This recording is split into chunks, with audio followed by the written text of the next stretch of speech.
เกิดเหตุน้ำท่วมแบบนี้ทุกปีแล้วเป็นอย่างคือบ่มีการปรับปรุงแก้ไขให้มันดีขึ้นกว่าเก่ากราบทักทายทุกคนมาพบมาพ้อกันในตอนเช้าของมื้อนี้มาพบมาพ้อกันด้วยอากาศแบบอึมครึมปัจจุบันนี้8 โมงกว่ายังบ่เห็นแสงแดดเบิ่งแล้วพายุลมฝนมันกำลังจะมาอีกแล้วหลายแขวงหลายเขตหลายพื้นที่มีน้ำท่วมหลายม่องหลายที่หลายเส้นทางก็กลายเป็นหลุมเป็นตมเป็นโคลนเป็นบ่อโดยเฉพาะคือทางกาสีหาหลวงพระบางบ่ว่าจะทางตัดใหม่ทางตัดเก่าทางภูคูนทางภูเก้าลักล้วนแล้วแต่เปเพ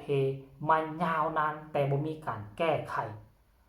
แล้วบัดนี้เรื่องราวที่มันเกิดขึ้นมีภัยน้ำท่วมหากก็เริ่มต้นเข้าช่วงฤดูฝนและเป็นอย่างน้ำจึงท่วมนักท่วมหนาแล้วภาษาอีหยังถ้าฮอดว่าเดือน6ฝนยิ่งจะตกหนักกว่านี้แล้วพ่อแม่ประชาชนจะอยู่จะกินจะอาศัยอยู่กันซ่านบ้านซองตนเองได้จังใดในเมื่อต้นฤดูฝนน้ำยังท่วมฮอดชั้น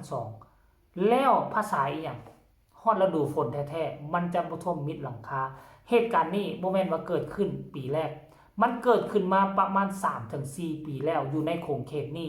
แต่เป็นอย่างหน่วยงานที่เกี่ยวข้องนี่คือคำถามของประชาชนถ้ามันท่วมปีนี้ปีที่2ก็ท่วมแล้วเป็นอย่างหน่วยงานที่เกี่ยวข้องฝนเศร้าแล้วเป็นอย่างคือบ่มากวดกาเบิ่งประเมินเบิ่งห้องน้ำห้องในห้องระบายน้ำมันระบายน้ำทวงทันกับฝนตกหรือบ่เป็นตาเลาะห้องกะเลาะเป็นตาคุดให้ห้องระบายน้ำให้เลิกลงให้ห้วยห้องคลองบึงหลายฟ้าหลายปีน้ำไหลมาจากเทิงฟูมันก็เซาะเจือนเอาตะกอนมาทับมาถมกันมันก็เฮ็ดให้ห้องห้วยห้องคลองบึงมันตื้นเขินขึ้นเฮาก็เพียงแต่ไปขุดไปเลาะให้มันเลิกลงให้มันห้องรับน้ำฝนตกมาจากหน่วยภูหลั่งไหลลงมามันเลิกเพียงพอมันก็จะบ่ล้นขึ้นมาท่วมเฮือนซ่านประชาชนเหตุการณ์นี้เกิดขึ้นอยู่ที่เมืองนาหม้อถ้าเว้าว่าเมืองนาหม้อพวกเจ้าก็สิฮู้อ๋อเลยฝนตกน้ำท่วมทุกปีแต่บ่มีการแก้ไขและครั้งนี้จะเห็นได้ว่าท่วมนักท่วมหนาเบิ่งเฮือนซ่านบ้านซองอุตลาดตะลีเฮือนพักของเขาน้ำท่วมมิดเหลือแต่ซ้ำนี่พวกเจ้าเอ้ยเบิ่งแล้วเป็นตาอีดูตนสงสารแล้วเป็นอย่างหน่วยงานที่เกี่ยวข้องมีไว้เพื่ออย่างธรรมดาแต่ละหน่วยงานเนาะหน่วยงานที่เกี่ยวข้องเฮ็ดมาแล้วต้องให้มันเบิ่งวีซ่าเฉพาะของตนเองเวลามันเกิดเหตุเฮาต้องคิดวิธีการแก้ไขเฮาจะแก้ไขแนวใดบ่ให้น้ำท่วมตื่มคำตอบเดียวคือบ่มีงบประมาณหรือว่าให้ความสามารถหรือบ่เพียงแต่จะเอารถจกคันนึงไปจกห้องให้มันเลิกขึ้นบ่ได้บ่ห้วยมันตื้นเขินกระจกให้มันเลิกขึ้นตื่มฝนตกมามันเลิกมันก็ห้องรับน้ำได้ก็เพียงแต่ซ้ำนี่หรือว่าแต่ละแขวงนี่ก็ได้ว่ามันมีหน่วยงานนี่อยู่หน่วยงานชลประทานหน่วยงานโยธาแผนกโยธาก็ได้ว่ามีรถเป็นของตนเองอยู่บ่ว่าจะเป็นรถดุดรถจกรถกวาดมันก็มีอยู่ตัวแต่ละแขวงหรือคันว่าหน่วยงานบ่มีแขวงนึงสิขอบริษัทนึงบ่ได้บ่ก็บ่ได้ขอฟรีดอกขอรถเขานะขอความช่วยเหลือให้เขารถจกรถดุดมาขุดห้องให้มันกว้างขึ้นหน่อยนึงให้มันเลิกขึ้นซ้ำนี่บ่ได้บ่อันนี้คำถามของประชาชนเด้ออยู่เขตเมืองนาหม้อท่วมหั่นยังบ่แล้วท่วมฮอดตลาดตะลีแล่นหนีกันละเนระนาดให้ทุกคนไปเบิ่งคลิปนี้ซะก่อนเลยจึงมาพ้อกันในช่วงต่อไปชมกันเลยเปิดเมื่องามมาสวมลูกเอาว่าจะทำตัวมาสวมข้าวสวมแน่เลย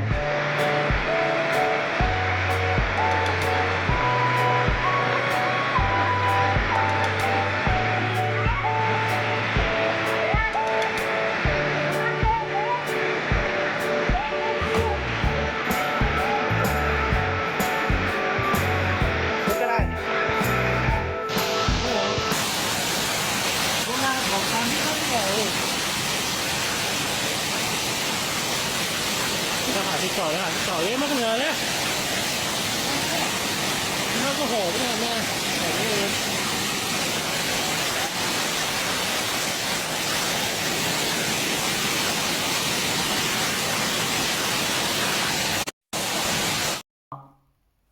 ลิปวิดีโอนี้เป็นคลิปเหตุการณ์ที่เกิดขึ้นเมื่อวานนี่สดๆฮ้อนๆเลยเกิดขึ้นและก็นี่คือความเดือดร้อนของประชาชนถ้าอยู่ต่างประเทศเนาะคันสิว่าแล้วเอาว่าเปรียบเทียบประเทศเพิ่นประเทศเฮาอยู่ประเทศไทยถ้าเกิดปัญหานี้ขึ้นมาประชาชนขอห้องประชาชนซองแสงไปซอเซซอแลนเข้ามาเบิ่งกระทันทีเจ้าเมืองเจ้าแข่งโดยเฉพาะคือสอยู่เขตนั้นเป็นผู้รับผิดชอบอยู่เขตนั้นจะแลนเข้ามารับผิดชอบช่วยเหลือแนวนั้นแนวนี้มาประเมินเบิ่งว่าเฮาจะเฮ็ดแนวใดแก้ไขแนวใด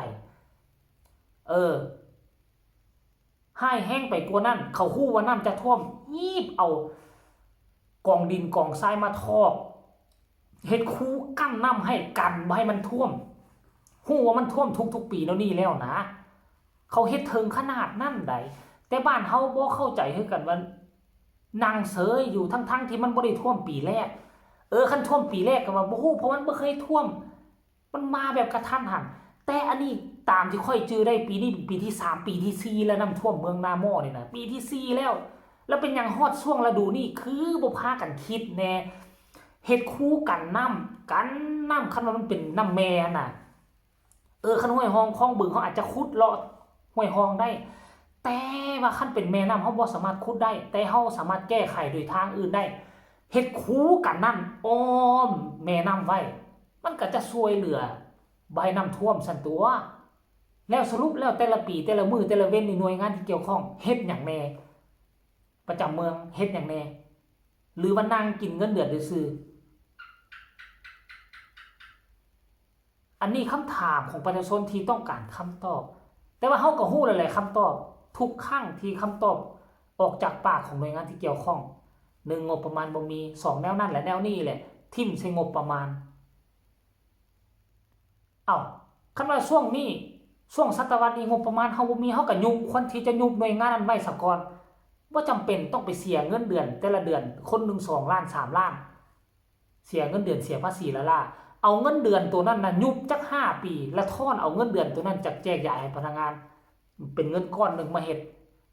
มันสิบ่ดีกว่าบ่อันนี้คือคำถามของประชาชนเด้อเนาะเป็นห่วงเป็นใยขอให้ทุกคนปลอดภัยเนาะจากเหตุภัยครั้งนี้พอเห็นแล้วให้แห้งอีหลีน้ำท่วมมิดคอเกือบฮอดสั้น2คลิปนี้ขอฝากฝังเอาไว้สำหรับฝากทุกคนกดไลค์กดแชร์กดติดตามเพื่อจะบ่พลาดในคลิปต่อไปที่สำคัญอย่ากดข้ามโฆษณาใครมีคำตำหนิติชมคำคิดคำเห็นแนวใดต่อเหตุการณ์ครั้งนี้เป็นอย่างคือบ่มีการแก้ไขเป็นมาแล้วหลายปีก็สามารถส่งข่าวมาใต้คอมเมนต์ได้พบกันใหม่ในคลิปหน้าสำหรับคลิปนี้ขอกล่าวคำว่าสบายดี